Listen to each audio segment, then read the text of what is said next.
are an island nation, surrounded by seas and buffeted by winds, with weather and seasons like nowhere else on Earth. Unpredictable, always changing, defining the nature of our extraordinary land, and giving us the Great British Year.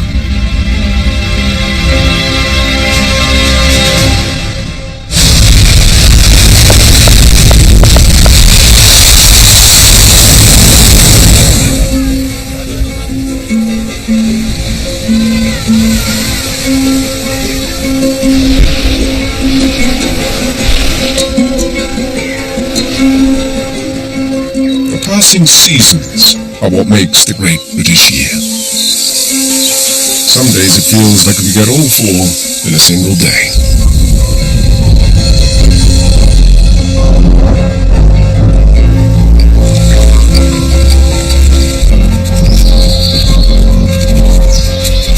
We all feel the seasonal rhythms.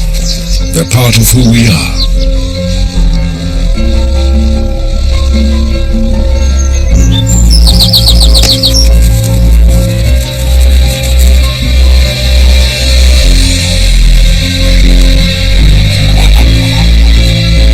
For our wildlife, the seasons dictate every aspect of their lives. Timing is everything.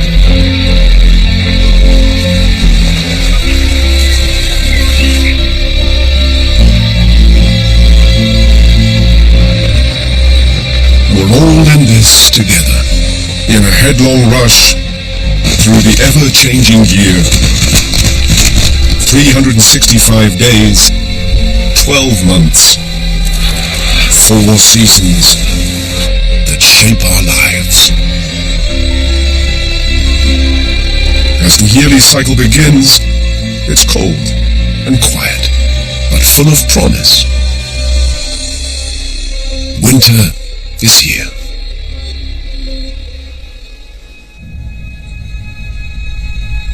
New Year's Day.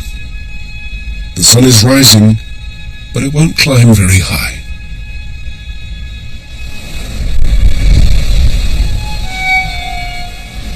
The days here are so short, there's little time for it to warm the ground. This is what defines our winter.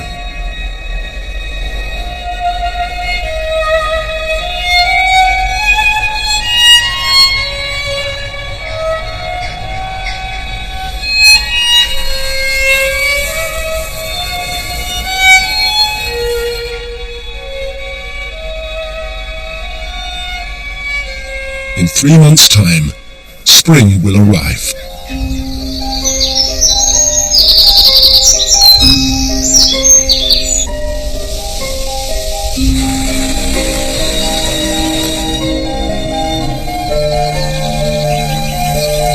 Then every plant, insect, fish, bird and mammal in the country will embark on a race to feed, grow and breed. But before then, it's going to get much colder, and life is going to get much harder. A crisp, cold dawn. The year is only a week old, but snow is already on its way. At a disused aerodrome in Essex, it snows so rarely that many of the resident animals may never have seen it before.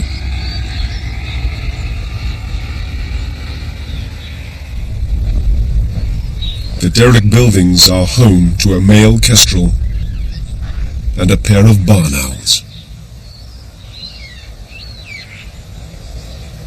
In Britain, we are never far from spectacular wildlife, and these birds are, as the owl flies, just 10 minutes from central London. The birds here are going to wake up to a very different world. A few hours of snowfall has transformed the place. The voles and mice that these birds normally hunt are still here, but now they are hidden by a blanket of white. This poses a whole new set of challenges to the two birds. They approach the problem in different ways.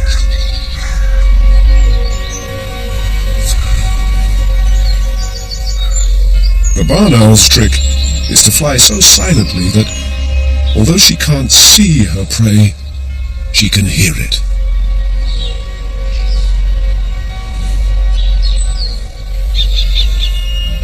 The kestrel's no stealth hunter. He's much more reliant on his sight than his hearing. Both birds are master hunters, but today the barn owl has the advantage. It's what you might call a clash of styles.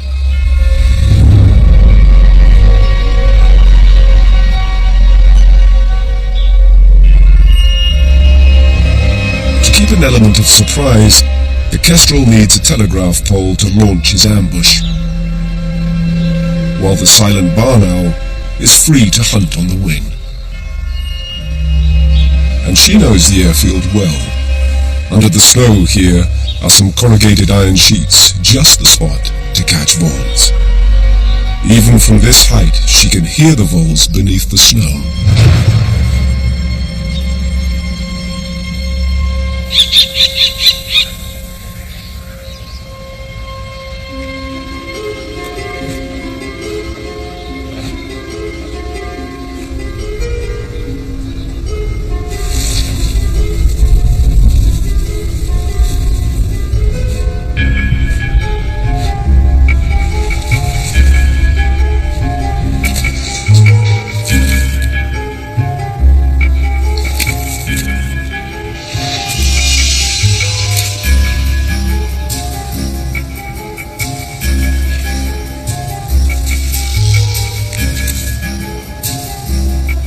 The owl looks like she's struck lucky.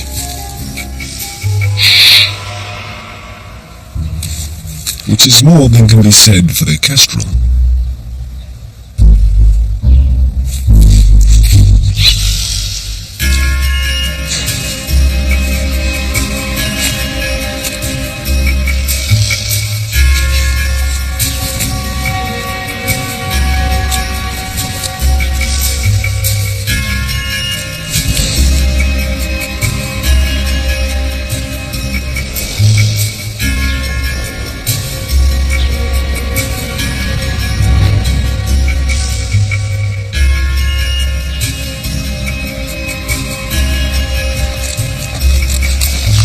It's not been a good day for the kestrel, and as long as the snow is here, it's probably not going to get much better.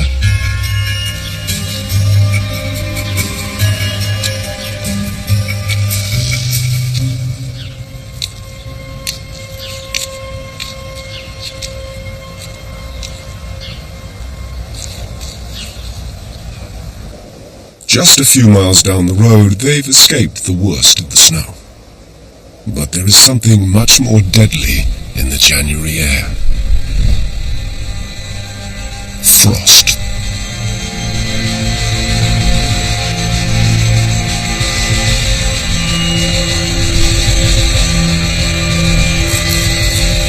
When water vapor in air hits a cold surface, it freezes into tiny crystals.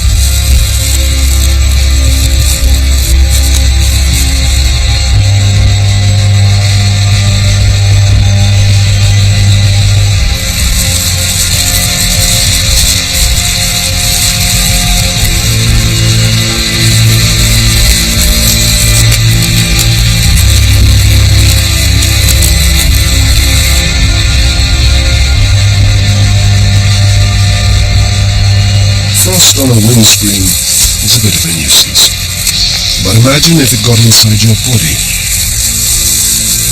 That's exactly what our plants have to deal with every winter. As water freezes inside a plant cell, it expands, putting pressure on the cell walls, with a force powerful enough to burst a water-filled jar or even iron piping. For plants that aren't hardy, this is the moment in the year that brings destruction. After the first freeze, even the morning sun can't help. The damage is done.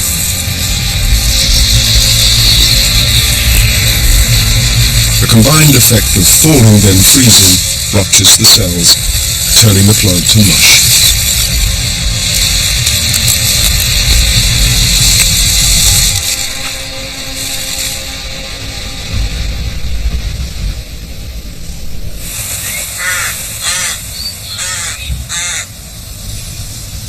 This Dorset oak may look dead too, but don't be fooled.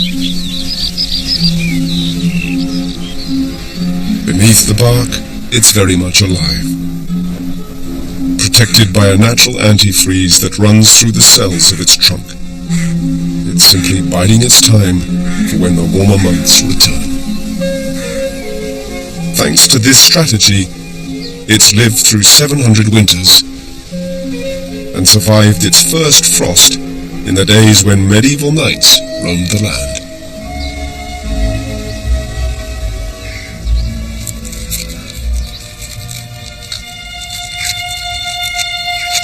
This red squirrel is concerned with right now.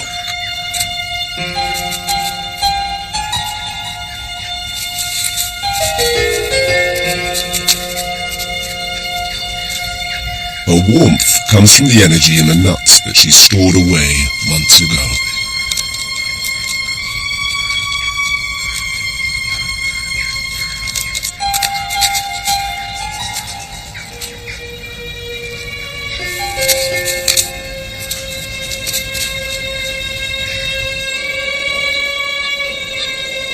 On a frosty January morning, it's not just squirrels that need food to keep warm. This is the toughest time of the year for our wild birds, which is why so many turn to us for help. Thank goodness for bird tables. When you consider that some birds need to eat a third of their body weight every day, it's not surprising that, on a cold snap, bird feeders attract a veritable feathered feeding frenzy.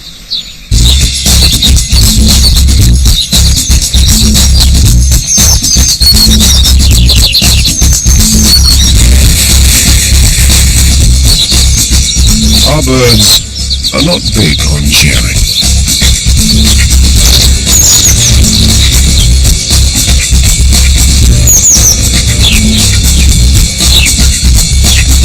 Sparrows in particular just can't resist the pasta.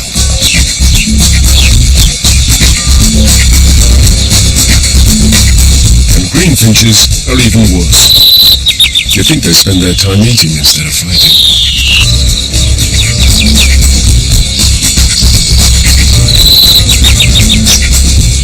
But no one stands their ground like a nuthatch.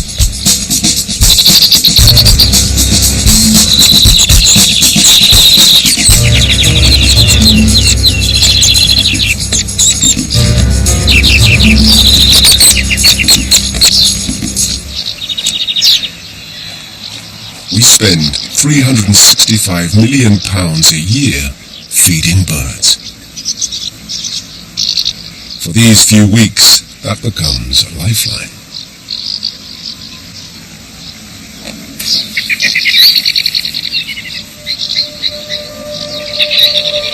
The frost spreads its fingers into the earth itself, and that makes life hard for our most famous winter bird. Robins tend to feed on worms and insects buried underground, but now that ground is frozen solid. Luckily, help is at hand. Moles. Their molehills are chock full of worms and edible insect larvae.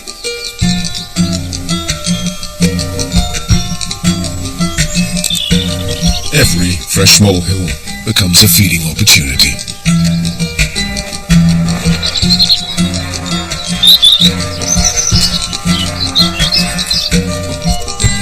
If you ever wondered why robins follow you around when you dig your garden in winter, now you know.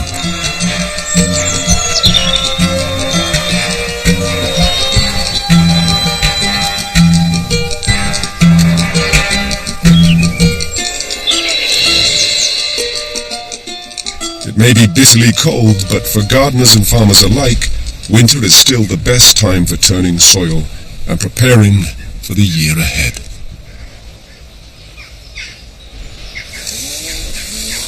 In Oxfordshire, it's a perfect day for ploughing.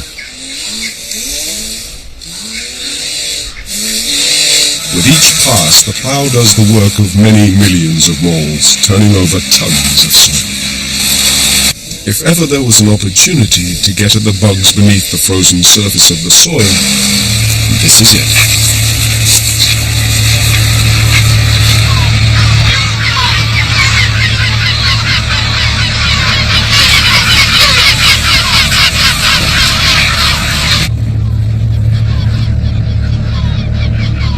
Recently, winter ploughing here has started attracting new visitors. Red kites.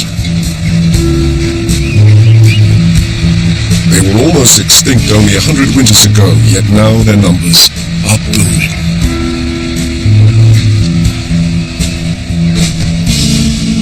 The kite's natural ability to swoop and grab carrion has been adapted to dive bombing this plough.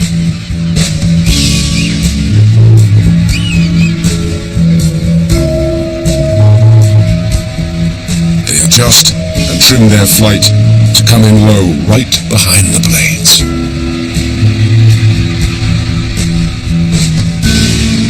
Sometimes they catch the worms without even touching down.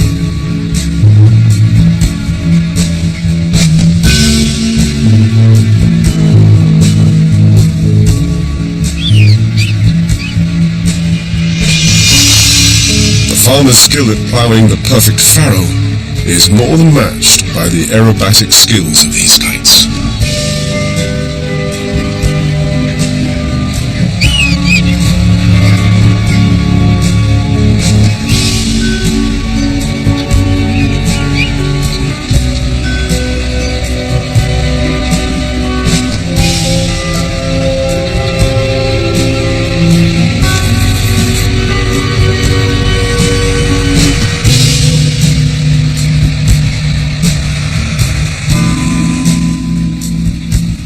Without this human activity, kites might struggle to make it through winter, and might well be back on the brink of extinction.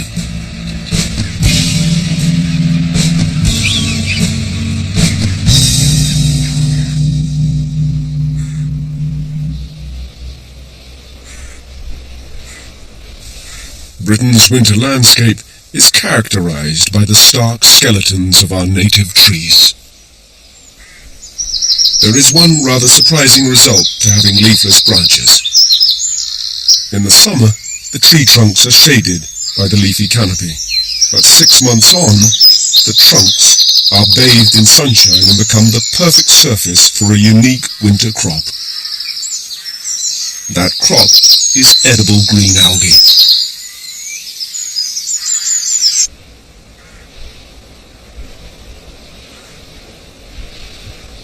At first glance, there's nothing around to eat it. But come a warm blip in the cold weather, and that all changes.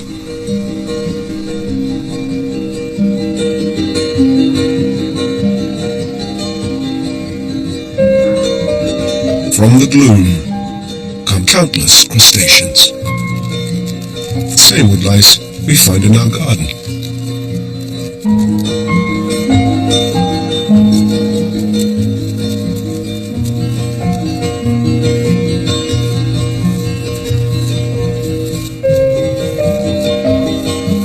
Rare nights, brief windows of opportunity. Billions of these tiny creatures are grazing in our woodlands.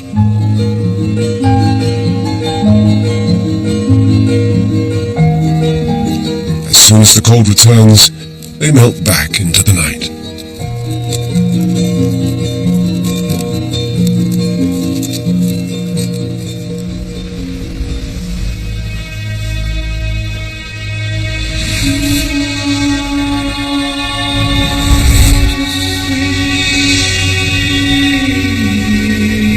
One of the greatest joys of a British winter is waking up to a completely different world.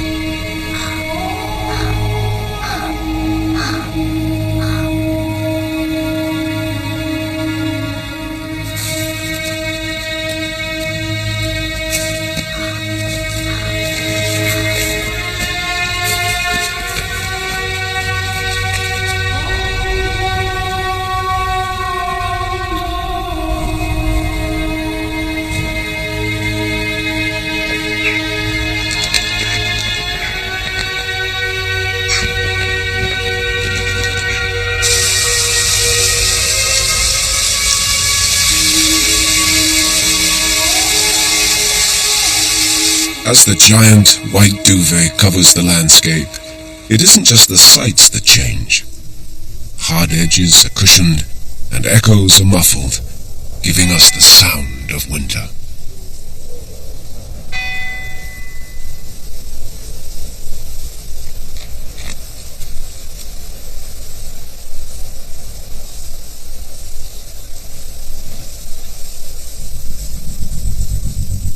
The sun's rays are now being reflected, making it colder still.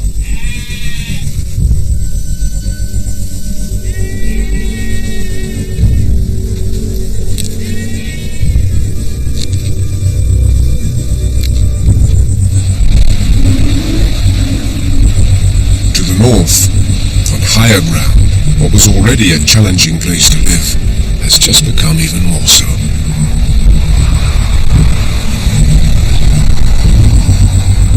Hardy Cumbrian sheep can no longer find food for themselves and must rely on the farmer until the snow melts.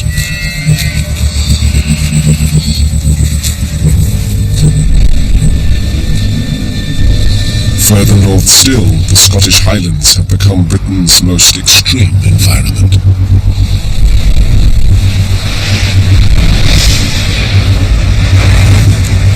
The animals here are defined by their ability to survive these few unforgiving weeks in the year.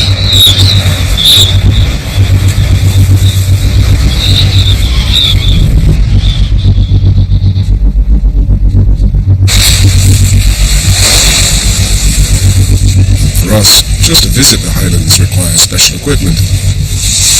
And even then, we can't stay outside for long. Each year, the elements kill around 20 people on these mountains.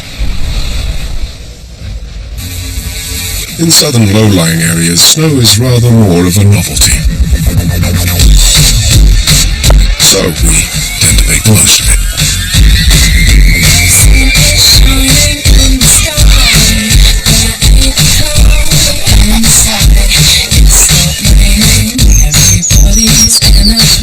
The bird tables are busy.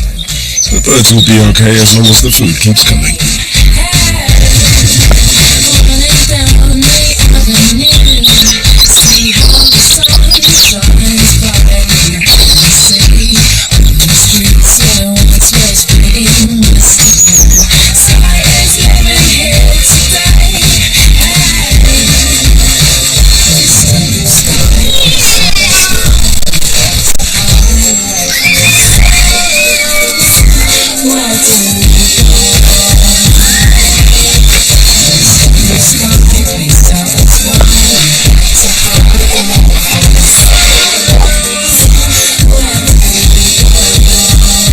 Enjoying the winter wonderland is all part of being British.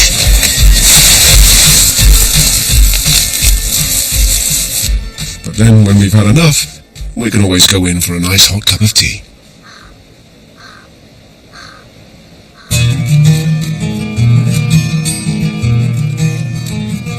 The snow isn't putting off these brown hairs.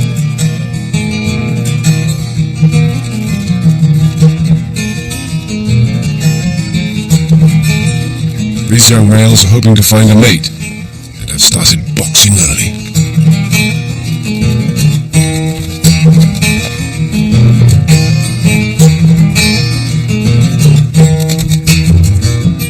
In fact, these famous bouts are often a female beating up an overeager young male.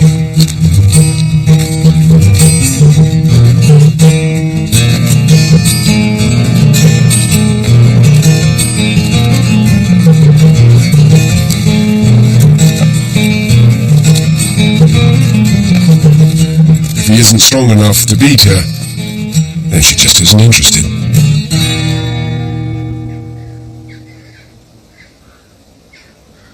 Even on the odd occasion when the entire country is covered with snow, there is one place you can escape the freeze.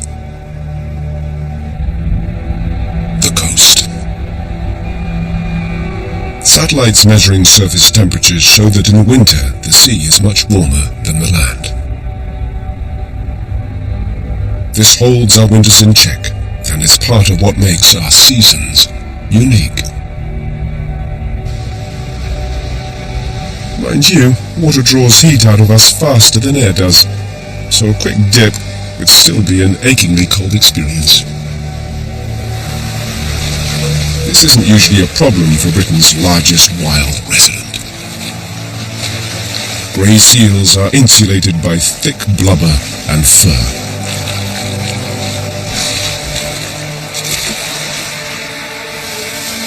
By February, the seals in Cornwall start to behave in a strange way. This is the time for their annual molt.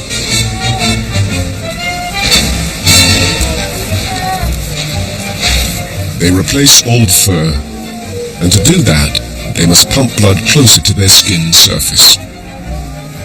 So now, they feel the cold. It's no surprise the water is less inviting.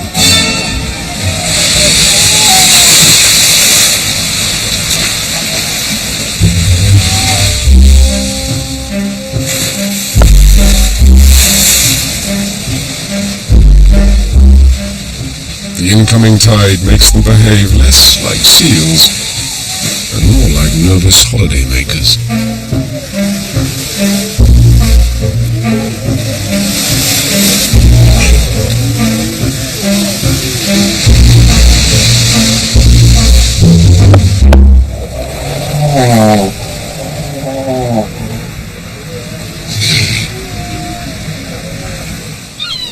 We may be a small island, but our crinkly coastline is nearly 12,000 miles long.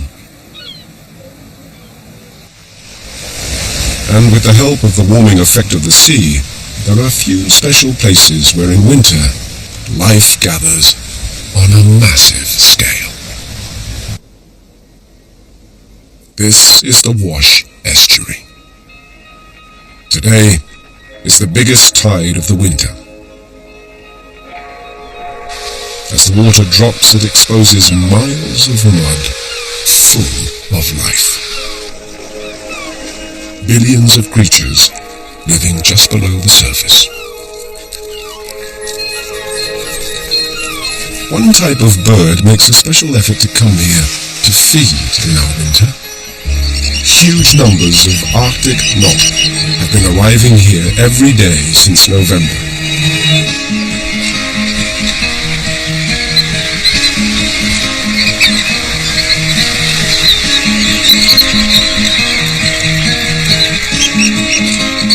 Now reach their peak at around 100,000.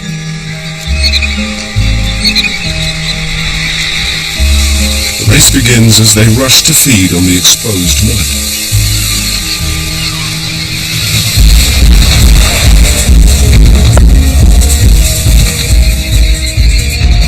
As the water rises and falls, the shape of the feeding grounds is constantly shifting.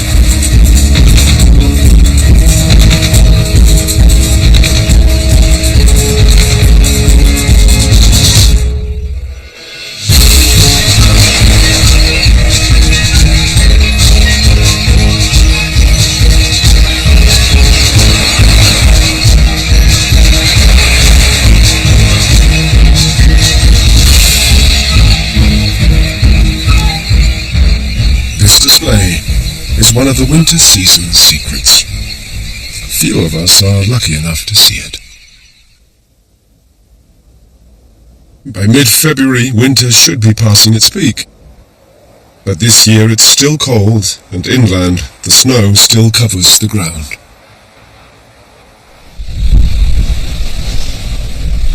Under a blanket of white in a Gloucestershire wood, a delicate flower is just about to make its move.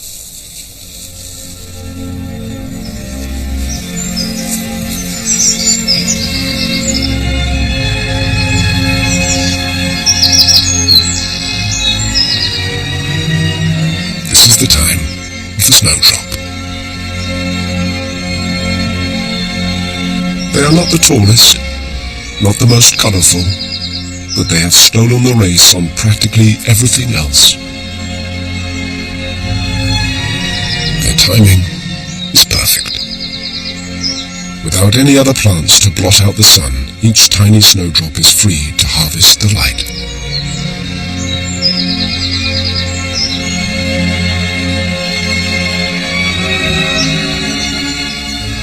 For most of us, it's our first sight of a wildflower for months, and even a symbol of hope.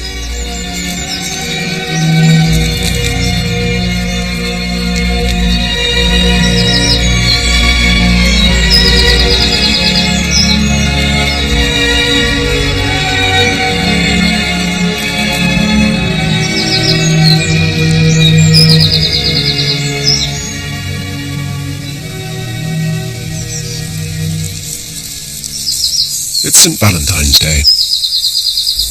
In Norfolk, a pond has begun to thaw.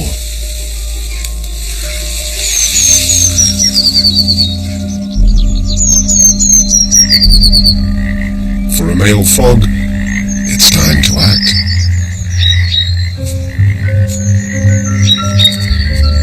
Amazingly, it's the smell of growing algae that's brought him here.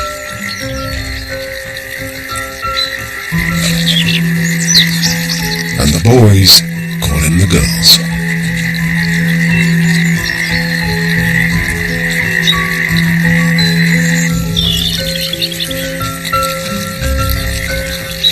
The orgy of frogs spawn now, so that their young might feed on the algae when it blooms in a few weeks' time.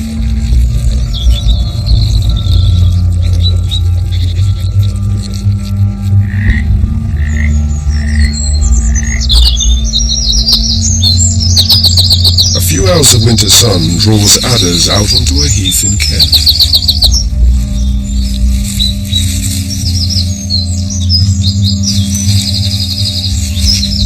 To catch the most rays, these males are able to flatten their bodies.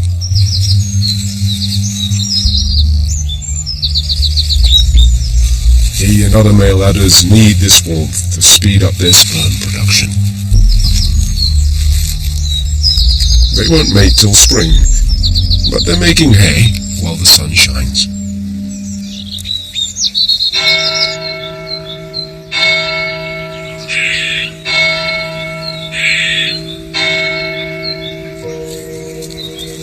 In Cumbria, the red squirrels have made it this far on food they've stored back in autumn.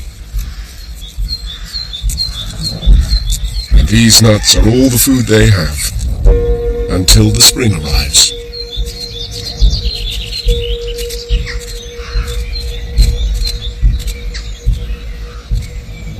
Whether they make it now will be down to cunning.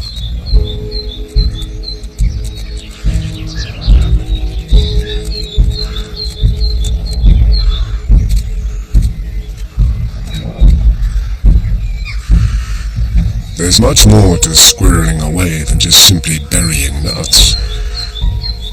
There's a strategy. If this red squirrel finds more food than she can immediately deal with, she'll hide it again somewhere else.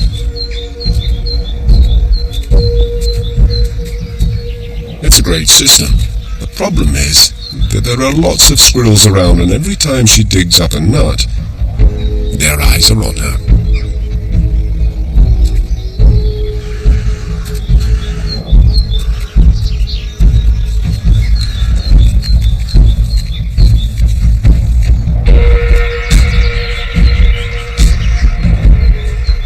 She knows they're watching. And they know she knows. So, she changes her game. If she goes to hide a nut but spots she's being watched, she moves on.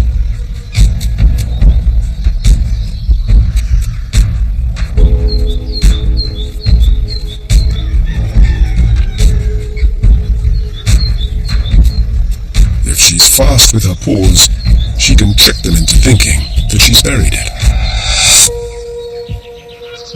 when she hasn't.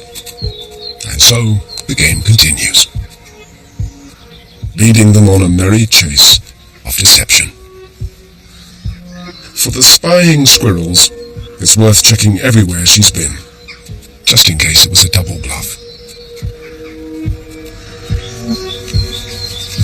For our heroine, being sneaky is the only way to survive. Save your food today, because you're never quite sure how how long the tough times will last.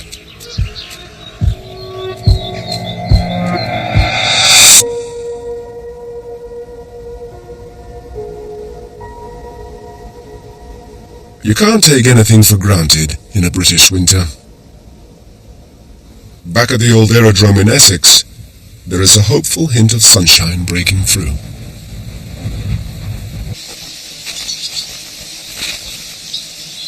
The good news is that the barn owls have made it this far. And the kestrel's doing okay too. They're not alone though. Little owls are living in a tree overlooking the old barracks. Just across the old airstrip, two rare long-eared owls sit silently where planes used to roar. The local birds have even been joined by a visitor, a short-eared owl.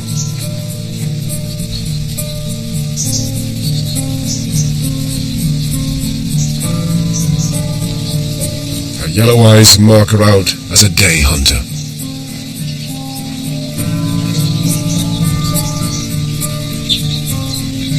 There are so many owls here because even in winter the land is teeming with mice and voles.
Hares are still frisky.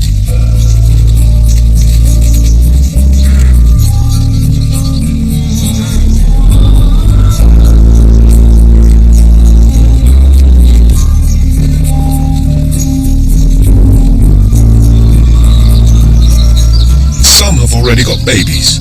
Right now they're hidden in the grass somewhere nearby.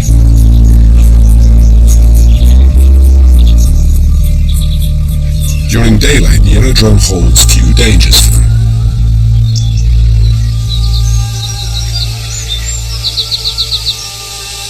As night falls, all that will change.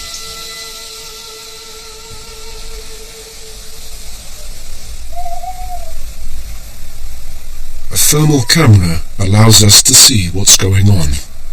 There are no lights at all. It's completely dark. And yet the camera detects tiny differences in temperature. It can see individual stems of grass and the brickwork on the old barracks. Anything warm stands out as black. This is a mother hare. She's nervous. And this is why. The faint glow in the grass is her hidden baby. A leveret, just a day or two old. Mum can hardly see in the dark, but she can smell and hear what's going on around her.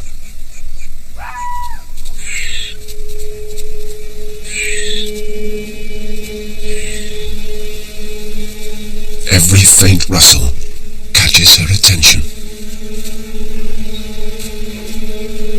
Meanwhile, her cousins, the neighborhood rabbits, turn to a spot of urine spraying. All part of their unique mating ritual.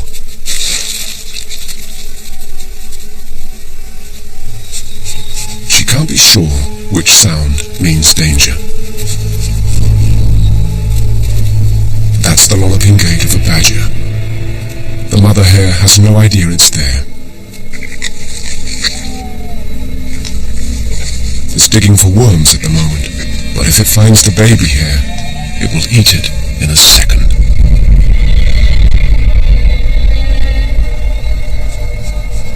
The badger's heading their way. A few more meters, it could pick up the baby's scent.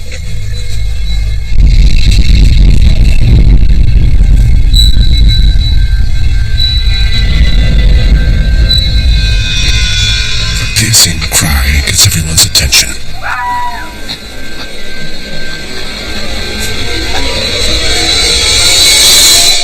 A fox. It's heading in their direction.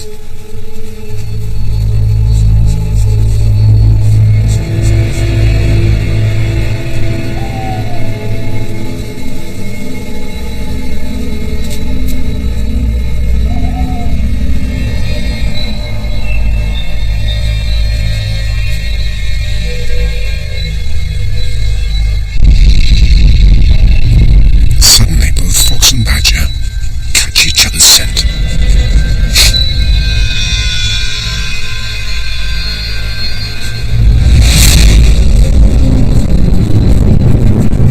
The fox turns tail. It spooks everyone.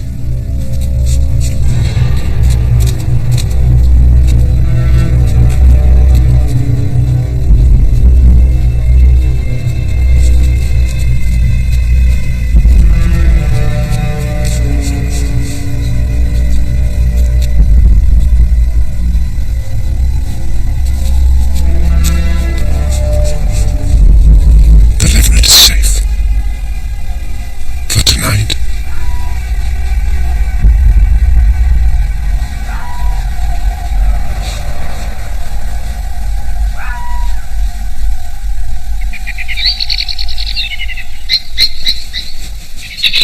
There's no single moment when winter finally loosens its grip. It's the nature of Britain that deep snow can cover one county, and yet it's mild, just a few miles away.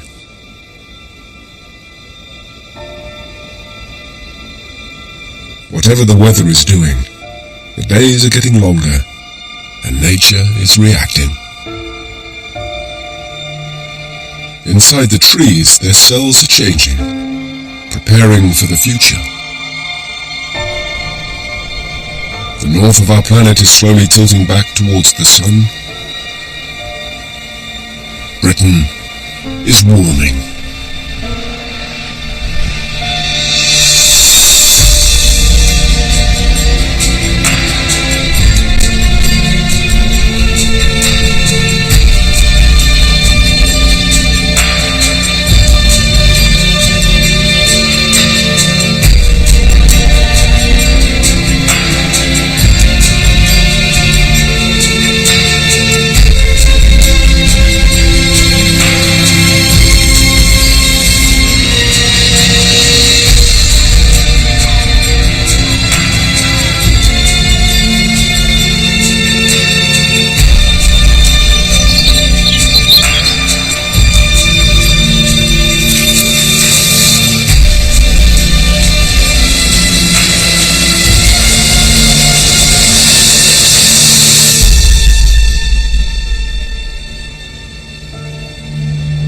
It seems for the last few months wildlife here in Britain has barely been clinging on.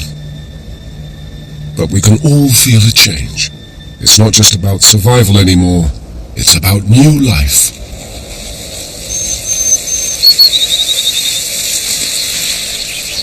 These are catkins, special flowers adapted to catch the breeze and scatter pollen. This is easier before the leaves have grown back on the trees.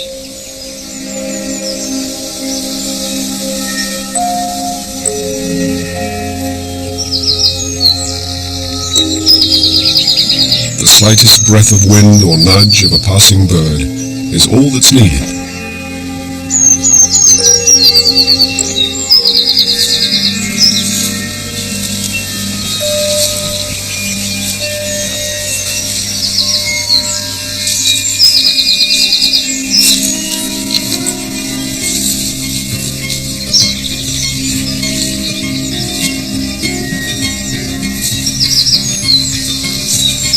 pollen lands on the red female flower, life begins.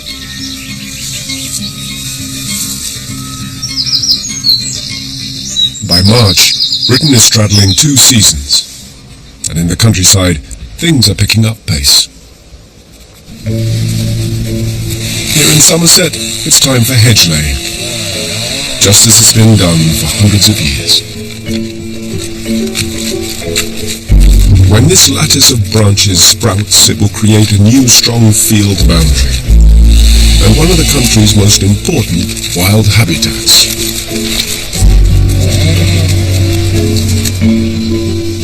The magic ingredient is the rising temperature.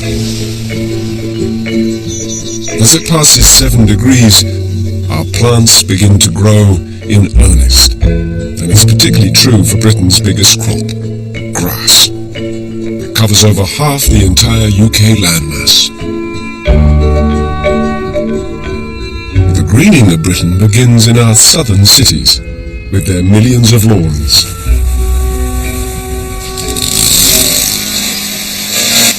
Time to get the mower out.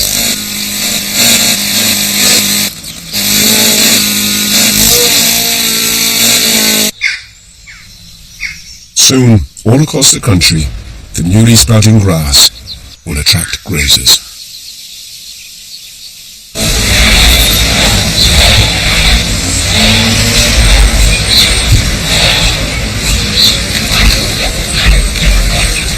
Here in North London, nighttime visitors are already creeping into the suburbs to get the first flush of new grass on our roadside verges.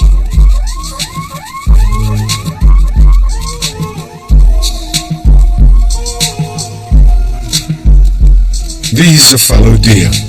They live in nearby ancient woodlands and have been doing so for hundreds of years. Tonight, they're drawn out by the promise of richer pastures.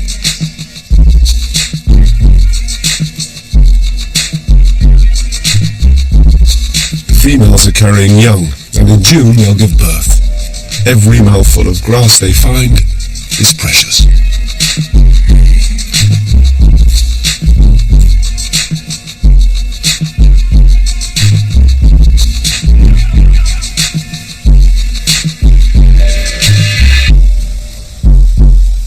Once they were hunted by Norman kings. Now it's the cars they have to watch out for.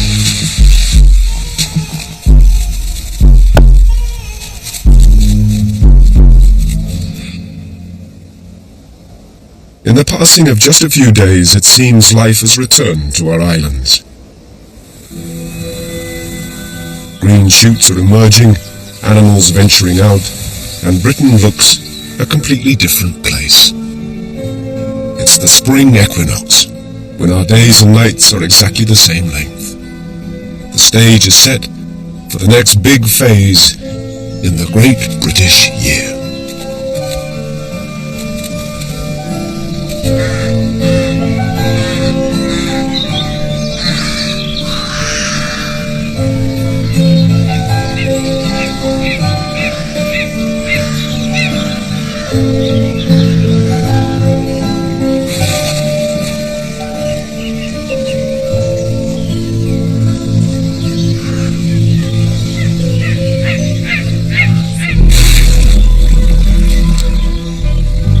The 20th of March, on a lake in Wiltshire, 2 great crested grebes begin a magical dance that ushers in the next 3 months.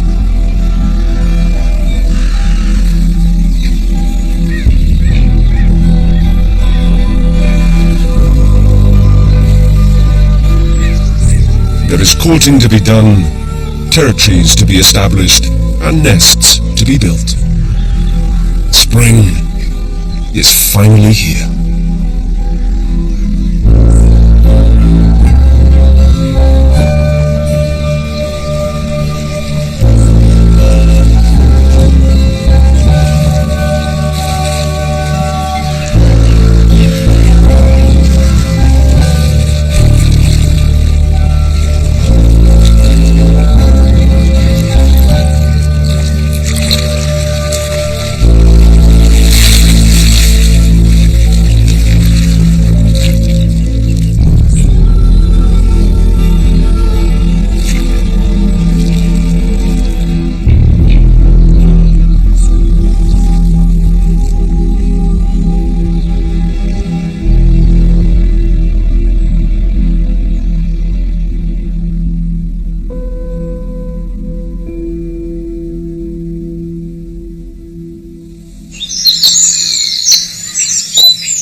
broadest and most spectacular images of our changing islands demanded a novel approach to wildlife filmmaking. An army of photographers, more than have ever been used in a British wildlife series, were mobilised up and down the country. Cameramen with years of experience were joined by keen enthusiasts.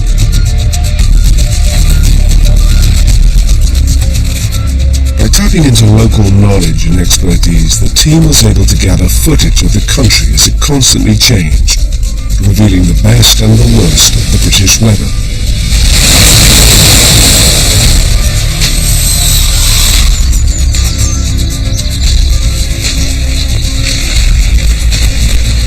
The team also turned to new techniques when they focused their cameras on the wildlife itself.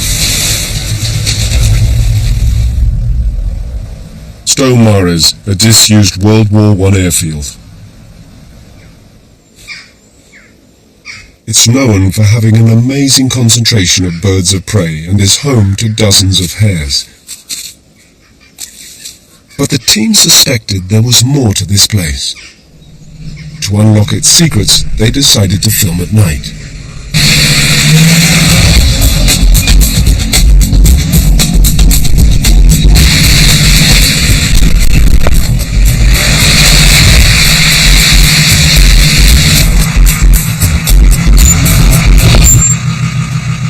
This Pinzgauer vehicle is equipped with the world's most advanced thermal imaging cameras. On top of a mast, the camera can survey the surrounding countryside. It's used by the military in night surveillance. The precise details are all a bit hush-hush. Cameraman Lindsay McRae was getting a crash course in covert surveillance techniques. The plan was for Lindsay to use another portable version of the camera so he could get as close as possible to the animals.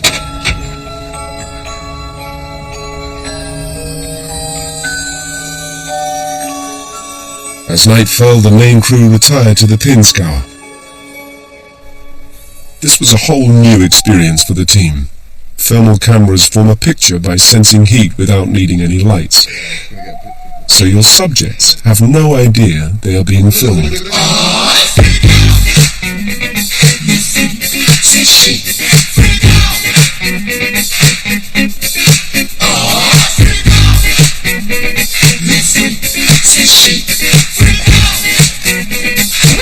It clearly worked on the team. Would it work on the wildlife? James Brickell had the job of coordinating operations. We've got an area the size of 10 rugby pitches. We can't see all of it at once, so by having two cameras up high, we can look down on the area with the thermal cameras here, and then direct Lindsay on the ground with being spotters, basically. Well, my job was essentially to be Lindsay's eyes and ears. The important thing about this camera is that anything with a body heat stands out, so it's not just about filming them, you can actually find them in the first place more easily than you do if you were filming during the day.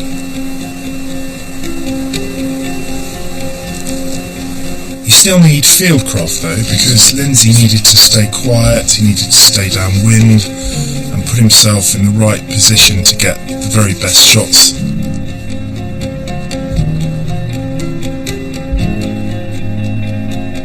Filming it like this put us right in the middle of the action, and Lindsay was just meters away from what was happening, and we were seeing stuff that would usually be so camouflaged you wouldn't spot it.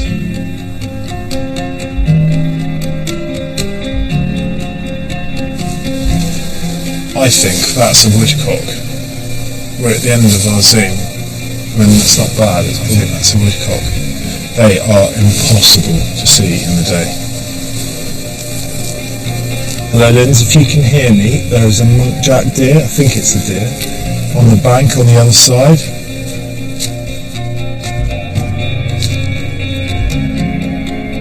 For over 100 years, the airfield's not had much farming, as I know. There have been no pesticides, no spraying, no hunting.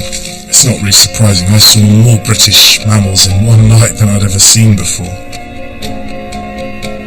One of the challenges of this camera is that the thermal outline of an animal, it may be different from its actual outline, so it's quite hard to identify exactly what you're looking at often. The stars were the hares, and the adults are great animals, great characters, but then with this camera it helped us find the babies.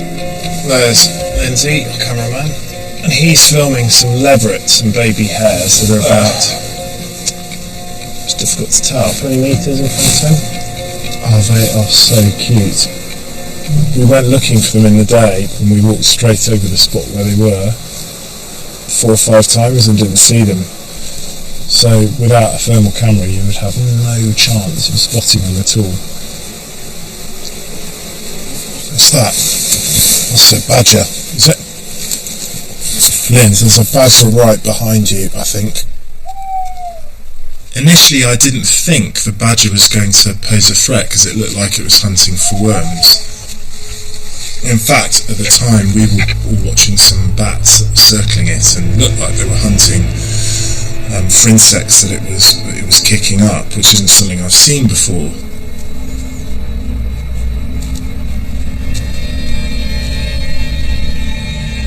But then suddenly we realised the badger was heading right towards where the leverets were.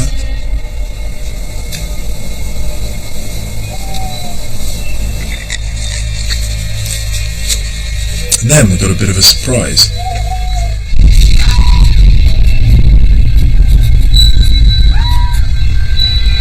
I think that's not a hare. Is everyone else looking at this? That's not a hare, is it? Lens, I think there's a fox on the other side of the field. It is definitely a fox, mate. It's definitely a fox. Can you see it? Over. Fox is now on the left-hand side of the bank. Still pretty close to the tree line, moving camera left and slightly away from you. Oh, how did we miss that? It must have come out right behind Lindsay. I think at this point there are about 8 hares, 2 leverets that we knew of, and now 2 predators, 2 hunters, a badger and a fox, all converging on the same spot. She looks like he's after a feed. Wonder if she finds your baby hares. It doesn't matter whether you're filming sharks or lions in the wild or badgers, you never get tired of it. There's always that sense of anticipation because you don't know what's going to happen next. He's turned towards us. Mama doesn't want to come closer, does she? He's coming out into the field. I mean, we could see everything that was going on with this camera because it was pitch dark, so the animals were relying on scent and sound. It's a long way away. Suddenly there was this standoff. The fox seemed uneasy.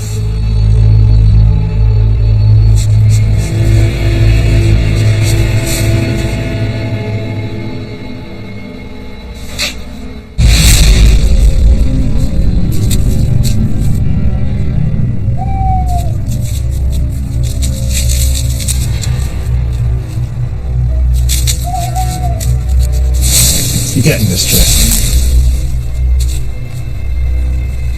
Whatever spooked them, it was a pretty lucky escape for the leverets, I think.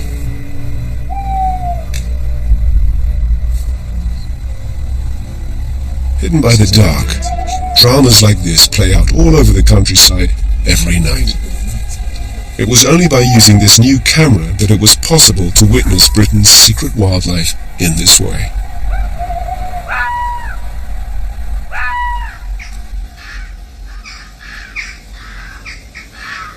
It's just one of the many techniques the team would use to reveal the story of our changing land.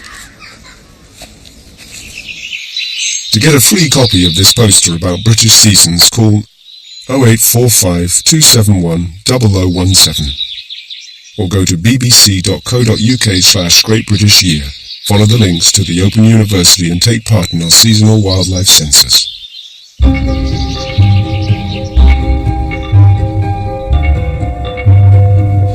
The Great British Year continues at 9 next Wednesday with Spring. After the news, new comedy with Jason Byrne, house husband, father figure. Also new on BBC Three now, Greg James and Russell Kane are staying in and joined by Dizzy Rascal. Or on BBC 4, visit a garden for all seasons, the splendid Hidcut.